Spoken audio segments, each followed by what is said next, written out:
Jumpa lagi. Assalamualaikum warahmatullahi wabarakatuh. Salam sejahtera untuk semuanya. Adil kata lino baju ramen kasaruga basengat kajubata. Ketemu lagi dalam channel saya di sini. Kali ini untuk membahas mata kuliah antropologi kependudukan, dan ini merupakan video atau pertemuan keempat setelah kemarin ada 3 video sebelumnya. Oke, kali ini saya akan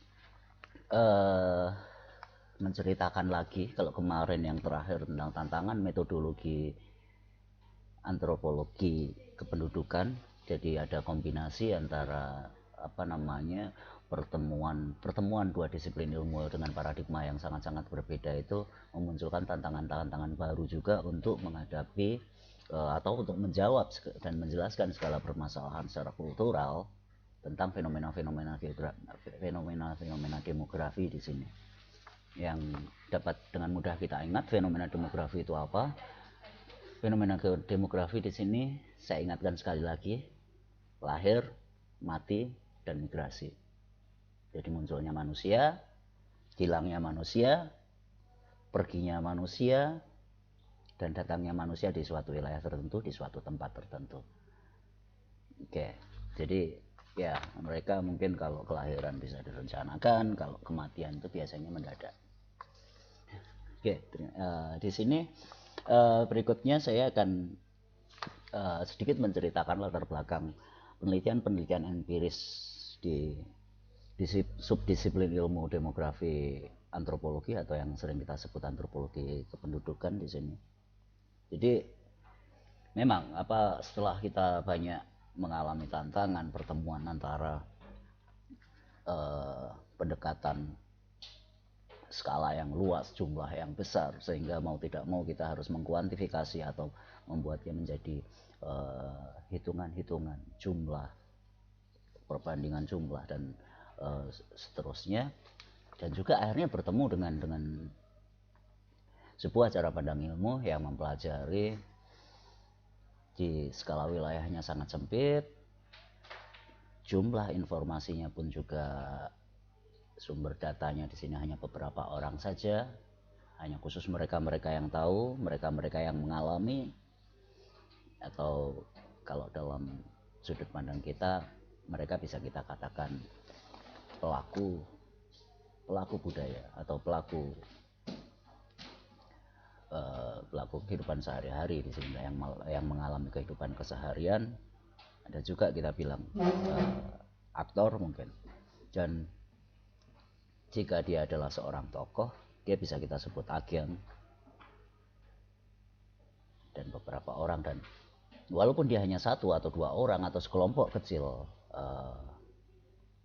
orang dari yang jumlahnya tidak besar, namun apa yang mereka pikirkan, apa yang mereka katakan, dan apa yang mereka perintahkan bahkan itu dapat merubah atau menjadi acuan sejumlah besar manusia yang ada di wilayah tersebut.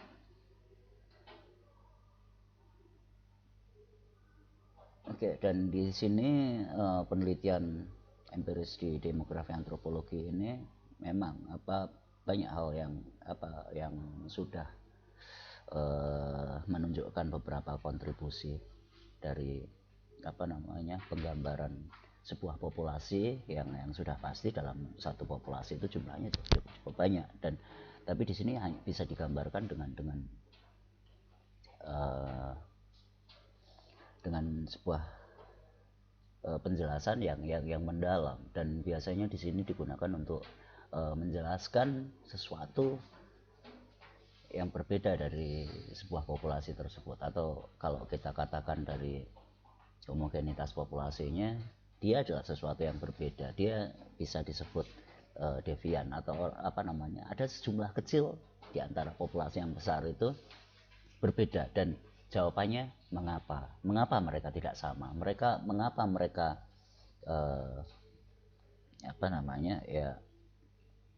berbeda atau tidak seperti yang lain. Itu tentu saja ada alasan-alasan tertentu, ada latar belakang tertentu, atau seringkali kalau kita lihat dari jumlahnya, mereka adalah sering kita katakan yang namanya minoritas.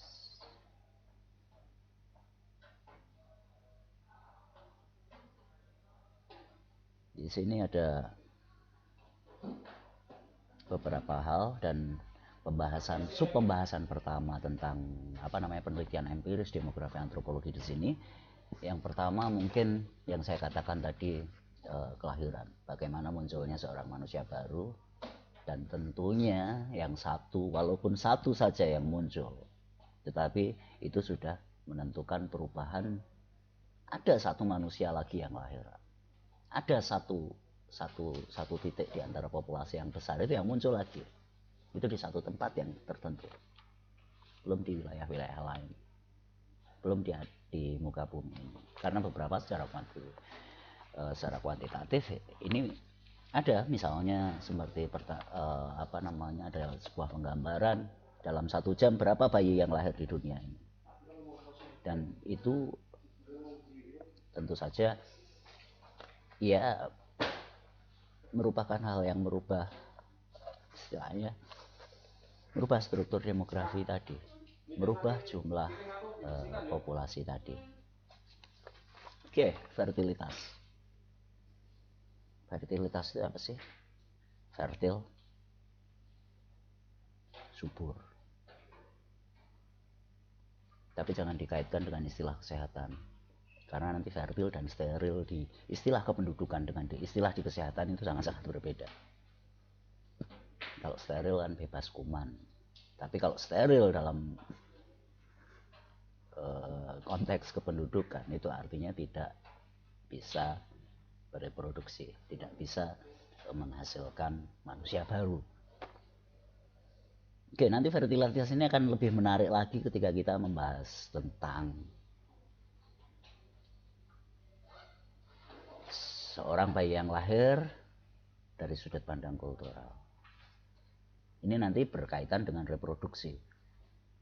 Dan pasti nanti Anda sekalian semuanya akan membayangkan bagaimana seorang anak itu bisa lahir. Coba kita turun. Bagaimana seorang itu bisa hamil? Pasti ada pembuahan.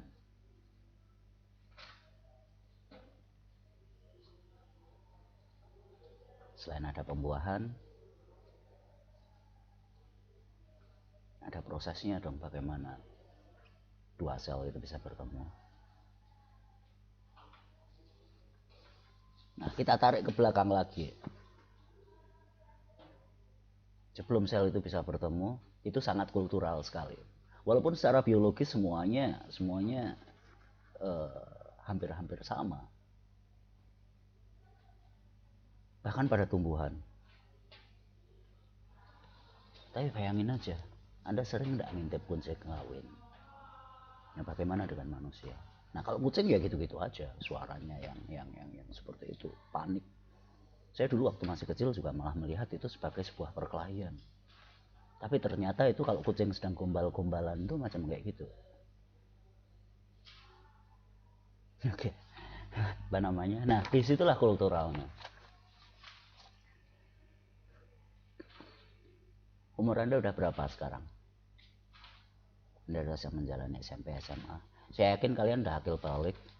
Saya yakin kalian semua ini mungkin usianya hampir 20 untuk yang ngambil mata kuliah ini. Nah, ada dalam proses, maaf saya membahas fertilitas, tapi oke lah, saya lanjutkan aja langsung daripada penasaran dan kalian malah justru nanti akan bingung. Tapi nanti akan kembali lagi ke fertilitas. Ini secara spontan saya akan menyatakan bahwa di sini kaitannya dengan fertilitas tadi dengan sesuatu yang bersifat kultural di sini. Sesuatu yang berkaitan dengan bahwa asumsi kita bahwa semua manusia itu mempunyai budaya. Semua manusia itu punya mind. Aktivitas kultural dalam proses reproduksi tadi caranya berbeda, lalu kemudian prosesnya berbeda. Nah, kita bisa ini bisa sangat kultural sekali ketika ada cara yang berbeda-beda dalam menyikapi ini. Ada yang berbeda-beda dalam mereka punya konsep-konsep tersendiri, mereka punya ide-ide sendiri yang memang diwariskan turun temurun dan menjadi sebuah kebiasaan yang khas dari satu tempat dengan tempat yang lain yang sangat-sangat berbeda.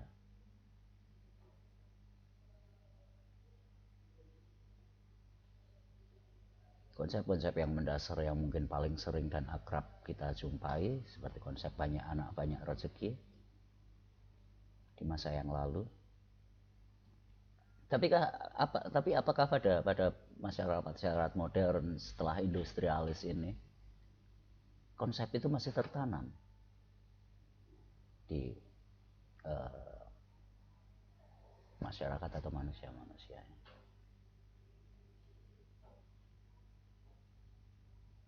Mungkin Anda bisa coba membayangkan bagaimana ketika itu di Singapura, bagaimana itu ketika itu ada di sebuah pedesaan atau di mana jumlah penduduknya itu jarang. Atau jangan-jangan ini masih ada di beberapa budaya di masyarakat di dunia ini yang walaupun jumlah penduduknya sudah besar tapi masih memegang prinsip bahwa jumlah anak yang lebih banyak itu merupakan sesuatu yang diutamakan. Itu ada. Dan oke, tentang fertilitas sampai situ dulu. Saya tidak akan terlalu panjang kali ini karena besok atau nanti ada video-video yang akan menyusul lagi supaya ini semua dapat terperinci, walaupun sebetulnya cuma ada 3 faktor tapi nanti akan berkembang di sub-sub faktornya atau bidang-bidang kajiannya. Nanti ada ritual tentang kelahiran, mengapa ritual tentang kelahiran, ada mengenai ada anak yang diharapkan, anak yang tidak diharapkan, lalu kemudian intervensi pemerintah terhadap fertilitas ini, dan juga berbagai macam kebijakan-kebijakan lain yang berkaitan dengan migrasi. Nanti akan menarik juga ketika kita kaitkan dalam COVID ini. Oke, saya cukupkan sekian. Assalamualaikum warahmatullahi wabarakatuh. Salam sejahtera untuk semuanya. Selalu sehat. Adil Katalino Pacuramin Kasaruga, Bahasa Ingat Kajubata. Salam.